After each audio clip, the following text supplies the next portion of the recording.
ಇವತ್ತಿನ ವಿಡಿಯೋದಲ್ಲಿ ಬದನೆಕಾಯಿನ ಬಳಸಿ ತುಂಬಾ ರುಚಿಯಾಗಿರುವಂತಹ ಒಂದು ಈವ್ನಿಂಗ್ ಸ್ನ್ಯಾಕ್ಸನ್ನು ಯಾವ ರೀತಿಯಾಗಿ ಮಾಡೋದು ಅಂತ ನೋಡೋಣ. ಒಂದು ಸಾರ್ತಿ ಈ ರೆಸಿಪಿನ ಟ್ರೈ ಮಾಡಿ, ತುಂಬಾ ರುಚಿಯಾಗಿರುತ್ತೆ ಅಂತಲೇ ಹೇಳ್ಬೋದು. ಬದನೆಕಾಯಿಂದ ಬಹಳಷ್ಟು ವೆರೈಟಿ ಆಗಿರುವಂತಹ ಪಲ್ಯಗಳನ್ನೆಲ್ಲ ಮಾಡಿರ್ತೀರ, ಹಾಗೆಯೇ ಚಟ್ನಿನ ಮಾಡಿರ್ತೀರ. ಆದರೆ ಒಂದು ಸಾರ್ತಿ ಈ ರೆಸಿಪಿನ ಮಾಡಿ ತುಂಬಾ ರುಚಿಯಾಗಿರುತ್ತೆ ಅಂತಲೇ ಹೇಳ್ಬೋದು. ಹಾಗಾದರೆ ಬನ್ನಿ ತಡ ಮಾಡದೆ ರೆಸಿಪಿನ ಶುರು ಮಾಡೋಣ. ಇದನ್ನು ಮಾಡಲಿಕ್ಕೆ ಮೊದಲು ನಾನಿಲ್ಲಿ ಮೀಡಿಯಮ್ ಸೈಜಿನ 6 ಬದನೆಕಾಯಿನ ತಗೊಂಡಿದ್ದೀನಿ. ಇದೇ ಸೈಜಲ್ಲಿರುವಂಥದ್ದು, ಹಾಗೆಯೇ ಇದೇ ರೀತಿಯಾಗಿರುವಂತಹ ಬದನೆಕಾಯಿ ಬೇಕು ಅಂತ ಏನಿಲ್ಲ. ನಿಮ್ಮ ಮನೇಲಿ ಯಾವ ಬದನೆಕಾಯಿ ಇದೆಯೋ ಆ ಬದನೆಕಾಯಿಂದ ಮಾಡ್ಕೊಳ್ಳಿ, ತುಂಬಾ ಚೆನ್ನಾಗಿರುತ್ತೆ. ಬದನೆಕಾಯಿನ ಕಟ್ ಮಾಡಬೇಕಾದ್ರೆ ನೋಡಿ, ಈ ರೀತಿಯಾಗಿ ನೀಟಾಗಿ ಸಣ್ಣ ಸಣ್ಣದಾಗಿ ಕಟ್ ಮಾಡ್ಕೊಂಡು ತಗೊಳ್ಬೇಕು. ಬದನೆಕಾಯಲ್ಲಿ ಸ್ವಲ್ಪ ಹುಳ ಎಲ್ಲ ಇರುತ್ತೆ ನೋಡಿ, ಹಾಗಾಗಿ ನೀಟಾಗಿ ನೋಡ್ಕೊಂಡು ಹಾಕ್ಕೊಳ್ಳಿ. ಇವಾಗ ಕಟ್ ಮಾಡಿರುವಂತಹ ಬದನೆಕಾಯಿನ ಸ್ವಲ್ಪ ಉಪ್ಪು ಹಾಕಿರುವಂತಹ ನೀರಲ್ಲಿ ಹಾಕ್ಕೊಳ್ತಾ ಇದ್ದೀನಿ.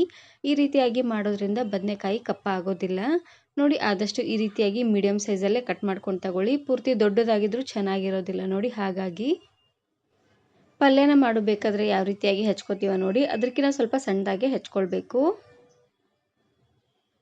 ನೋಡಿ. ಉಳಿದಿರುವಂತಹ ಎಲ್ಲ ಬದನೆಕಾಯಿನೂ ಇದೇ ರೀತಿಯಾಗಿ ಸಣ್ಣ ಸಣ್ಣದಾಗಿ ಕಟ್ ಮಾಡ್ಕೊಂಡು ತಗೊಳ್ಳಿ. ಕಟ್ ಮಾಡಿದ ತಕ್ಷಣವೇ ನೀರಲ್ಲಿ ಹಾಕ್ಕೊಳ್ಬೇಕು, ಇಲ್ಲಾಂದರೆ ಬೇಗನೆ ಕಪ್ಪಾಗ್ಬಿಡುತ್ತೆ. ಹಾಗಾಗಿ ನಾನು ಇದೇ ರೀತಿ ಉಳಿದಿರುವಂತಹ ಎಲ್ಲ ಬದನೆಕಾಯಿನೂ ಕಟ್ ಮಾಡ್ಕೊಂಡು ತಗೊಂಡಿದ್ದೀನಿ. ಬದನೆಕಾಯಿನ ಕಟ್ ಮಾಡ್ಕೊಂಡಿದ್ದಾದಮೇಲೆ ಇವಾಗ ನಾನಿಲ್ಲಿ ಒಂದು ಅಗಲವಾಗಿರುವಂತಹ ಪಾತ್ರೆನ ತಗೊಂಡಿದ್ದೀನಿ.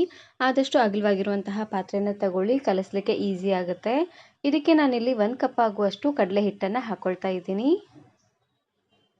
ಕಡಲೆ ಹಿಟ್ಟನ್ನು ಚೆನ್ನಾಗಿ ಜರಡಿ ಹಿಡಿದು ತಗೊಳ್ಳಿ. ಕಡಲೆ ಹಿಟ್ಟು ಸ್ವಲ್ಪ ತರಿ ಅನ್ನೋಂಗೆ ಇರಬೇಕು, ಅಂದರೆ ತುಂಬಾ ರುಚಿಯಾಗಿರುತ್ತೆ.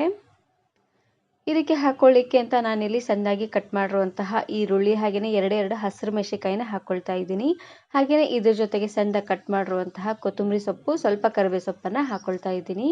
ಆದಷ್ಟು ಎಲ್ಲ ತರಕಾರಿ ಹಾಗೆಯೇ ಸೊಪ್ಪನ್ನು ಸ್ವಲ್ಪ ಸಣ್ಣದಾಗಿ ಕಟ್ ಮಾಡ್ಕೊಂಡು ತಗೊಳ್ಳಿ. ಹಾಗೆಯೇ ಇದ್ರ ಜೊತೆಗೆ ಇವಾಗ ತಾನೇ ಕಟ್ ಮಾಡಿರುವಂತಹ ಬದನೆಕಾಯಿನ ಹಾಕ್ಕೊಳ್ತಾ ಇದ್ದೀನಿ. ನೀರನ್ನೆಲ್ಲ ಚೆನ್ನಾಗಿ ಬಸ್ತು ಹಾಕ್ಕೊಳ್ಳಿ. ನಿಮಗೆ ಬೇಕು ಅಂದರೆ ಇದರಲ್ಲೇ ಸ್ವಲ್ಪ ಶುಂಠಿ ಬೆಳ್ಳುಳ್ಳಿ ಪೇಸ್ಟನ್ನು ಸಹ ಹಾಕ್ಕೊಂಡು ಮಾಡ್ಕೊಳ್ಬೋದು. ಇವಾಗ ಎಲ್ಲವನ್ನು ಹಾಕ್ಕೊಂಡು ಚೆನ್ನಾಗಿ ರೀತಿಯಾಗಿ ಮಿಕ್ಸ್ ಮಾಡ್ಕೊಂಡು ತಗೊಳ್ಬೇಕು. ಇದಕ್ಕೆ ಸ್ವಲ್ಪನೂ ನೀರನ್ನು ಹಾಕದೆ ಹಾಗೆ ಇದನ್ನು ಮಿಕ್ಸ್ ಮಾಡ್ಕೊಂಡು ತಗೊಳ್ಳಿ. ಈರುಳ್ಳಿಯಲ್ಲೇ ನೀರಿನ ಅಂಶ ಇರುತ್ತೆ, ಹಾಗೆಯೇ ಇವಾಗ ತಾನೇ ಕಟ್ ಮಾಡಿರುವಂತಹ ಬದನೆಕಾಯಲ್ಲೂ ಸ್ವಲ್ಪ ನೀರಿನ ಅಂಶ ಎಲ್ಲ ಇರುತ್ತೆ ನೋಡಿ.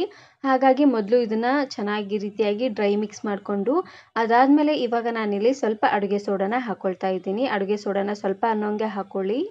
ಹಾಗೆಯೇ ಇದ್ರ ಜೊತೆಗೆ ರುಚಿಗೆ ತಕ್ಕಷ್ಟು ಉಪ್ಪು, ಅರ್ಧ ಚಮಚ ಆಗುವಷ್ಟು ಅಜ್ವೈನನ್ನು ಹಾಕ್ಕೊಳ್ತಾ ಇದ್ದೀನಿ, ಅಂದರೆ ಓಂ ಕಾಳನ್ನು ಹಾಕ್ಕೊಳ್ತಾ ಇದ್ದೀನಿ. ಓಂ ಕಾಳಿಲ್ಲ ಅಂದರೆ ನೀವು ಜೀರಿಗೆನಾದರೂ ಹಾಕ್ಕೊಳ್ಬೋದು ನೋಡಿ. ಎಲ್ಲವನ್ನು ಹಾಕ್ಕೊಂಡು ಚೆನ್ನಾಗಿ ಇದನ್ನು ಮಿಕ್ಸ್ ಮಾಡಿಕೊಂಡು, ಇದಕ್ಕೆ ಇವಾಗ ಸ್ವಲ್ಪ ಅನ್ನೋಂಗೆ ನೀರನ್ನು ಹಾಕ್ಕೊಂಡು ಮಿಕ್ಸ್ ಮಾಡ್ಕೊಂಡು ತಗೊಳ್ಬೇಕು ನೋಡಿ. ಈ ರೀತಿಯಾಗಿ ಚೆನ್ನಾಗಿ ಇದನ್ನು ಕಲಿಸ್ಕೊಳ್ತಾನೆ ಬನ್ನಿ. ನನಗೆ ತರಕಾರಿ ಸ್ವಲ್ಪ ಜಾಸ್ತಿ ಹಾಗೆಯೇ ಹಿಟ್ಟು ಸ್ವಲ್ಪ ಕಡಿಮೆ ಅಂತ ಅನ್ನಿಸ್ತು, ಹಾಗಾಗಿ ಇನ್ನು ಸ್ವಲ್ಪ ಕಡಲೆ ಹಿಟ್ಟನ್ನು ಹಾಕ್ಕೊಂಡು ಮಿಕ್ಸ್ ಮಾಡ್ಕೊಳ್ತಾ ಇದ್ದೀನಿ. ಮೊದಲು ಸ್ವಲ್ಪ ಅನ್ನೋಂಗೆ ಕಡಲೆ ಹಿಟ್ಟನ್ನು ಹಾಕ್ಕೊಂಡು ಅದಾದಮೇಲೆ ಮಿಕ್ಸ್ ಮಾಡಬೇಕಾದ್ರೆ ಸ್ವಲ್ಪ ಕಡಿಮೆ ಅಂತ ಅನಿಸಿದ್ರೆ ಮಧ್ಯಕ್ಕೆ ಈ ರೀತಿಯಾಗಿ ಹಾಕ್ಕೊಂಡ್ರೂ ನಡೆಯುತ್ತೆ. ಇದು ಪೂರ್ತಿ ತರಕಾರಿಯಿಂದನೇ ಮಾಡಿದರೂ ಚೆನ್ನಾಗಿರೋದಿಲ್ಲ ನೋಡಿ. ಹಾಗಾಗಿ ಸ್ವಲ್ಪ ಹಿಟ್ಟು ಸ್ವಲ್ಪ ತರಕಾರಿ ಎರಡನ್ನೂ ಮಿಕ್ಸ್ ಮಾಡ್ಕೊಂಡು ನೋಡಿ ಈ ರೀತಿಯಾಗಿ ಹಿಟ್ಟನ್ನು ಕಲಿಸ್ಕೊಂಡು ತಗೊಳ್ಬೇಕು. ನೋಡ್ತಾ ಇದ್ರಲ್ವ, ಸ್ವಲ್ಪ ಈ ರೀತಿಯಾಗಿ ಉದ್ದುದ್ರಾಗಿ ಬಿಡೋ ಥರ ಇರಬೇಕು. ನಾನು ಬದನೆಕಾಯಿನ ಬಳಸಿ ಇದೇ ರೀತಿಯಾಗಿ ಬಹಳಷ್ಟು ವೆರೈಟಿ ಆಗಿರುವಂತಹ ರೆಸಿಪೀಸ್ನ ಅಪ್ಲೋಡ್ ಮಾಡಿದ್ದೀನಿ. ವಿಡಿಯೋ ನೋಡಿಲ್ಲ ಅಂದರೆ ಈ ವಿಡಿಯೋ ಕೊನೆಯಲ್ಲಿ ಹಾಕಿರ್ತೀನಿ ನೋಡಿ, ಚೆಕ್ ಮಾಡಿ. ನಿಮಗೆ ಸ್ವಲ್ಪ ಗರಿಗರಿಯಾಗಿ ಬೇಕು ಅನ್ನೋ ಹಾಗಿದ್ರೆ ಇದಕ್ಕೆ 2 ರಿಂದ 3 ಚಮಚ ಆಗುವಷ್ಟು ಅಕ್ಕಿ ಹಿಟ್ಟನ್ನು ಹಾಕ್ಕೊಂಡು ಕಲಿಸ್ಕೊಂಡು ತಗೊಳ್ಳಿ. ಈ ಹಿಟ್ಟನ್ನು ಕಲಸಿ ನೆನೆಸಬೇಕು ಅಂತ ಏನಿಲ್ಲ, ತಕ್ಷಣಕ್ಕೆ ಕಲಿಸ್ಕೊಂಡು ಮಾಡ್ಕೋಬೋದು, ಚೆನ್ನಾಗಿರುತ್ತೆ.